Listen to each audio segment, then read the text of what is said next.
আমার বাবা, আমার বাবাকে আমি জড়ে ধরতে চাই। তারেক রহমান চাচ্ছু আমাদের বাবাদের খুঁজে দিবে। আমাদের যত বছর, আমরা অত বছর ধরে আমরা এইভাবে যুদ্ধ করছি, আমাদের এই যুদ্ধ কবে শেষ হবে? আমার বাবা কত কষ্ট করে আমার নামটা লিখছে, হয়তো আমার বাবার অনেক কষ্ট হয়েছে ওই নামটা লিখতে। আমরা কি আমাদের বাবাদের ফেরত পাবো না? আমার ভাই কি আমার বাবার মুখটা দেখতে পারবে না? আসসালামু আলাইকুম, আমি রিধি। আমার বাবার নাম পারভেজ হোসেন। 2013 সালে ডিসেম্বরের 2 তারিখ আমার বাবাকে শাহবাগ থেকে তুলে নিয়ে যাওয়া হয়। 12 বছর হয়ে গেছে আমি আমার বাবাকে এভাবে খুঁজছি।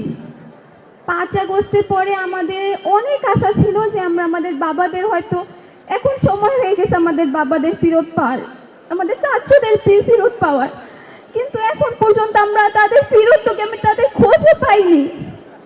আমরা কবে তাদের খোঁজ পাবো? আমরা 5 দিন আগে আয়না ঘরে গেছিলাম, আমরা তুলি ফুপি, আঁকি ফুপি, আমরা সবাই। সেখানে যাওয়ার পর আমি আমার নামটা দেখতে পারি। আমার বাবা কত কষ্ট করে আমার নামটা লিখছে, হয়তো আমার বাবার অনেক কষ্ট হয়েছে ওই নামটা লিখতে। আয়না ঘরের অনেক লেখা ওগুলো সব মুছে ফেলছে। স্বৈরাচার সরকার তো নাই, তাহলে কে মুছবে এগুলো? আমরা কি আমাদের বাবাদের ফেরত পাবো না?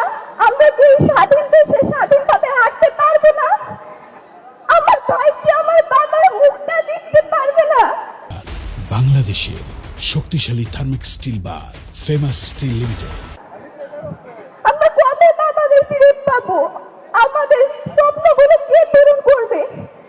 রাষ্ট্র যেহেতু আমাদের বাবাদের গুম করেছে, রাষ্ট্রই আমাদের দায়িত্ব নিবে। আমরা কেন এখনো এইভাবে কান্না করি? আমরা কেন এখনো আমাদের বাবাদের খুঁজে পাইনি? আমরা আমাদের যত বছর, আমরা অত বছর ধরে আমরা এইভাবে যুদ্ধ করছি, আমাদের এই যুদ্ধ কবে শেষ হবে? এই সরকারের কাছে আমার অনেক কিছু আশা ছিল যে আমাদের বাবাদের হয়তো উনি ফেরত আমাদের খুঁজে দিবে, এটা বিচার করবে, কিন্তু এখন দেখছি এমন কিছুই না।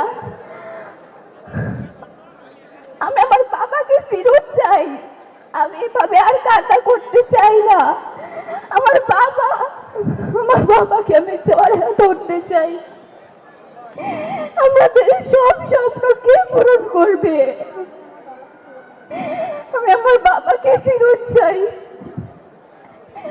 আমি এই ঘুম শব্দটা দিয়ে আর থাকতে চাই না। এটা কেন নাম হয়ে গেছে আমাদের ঘুম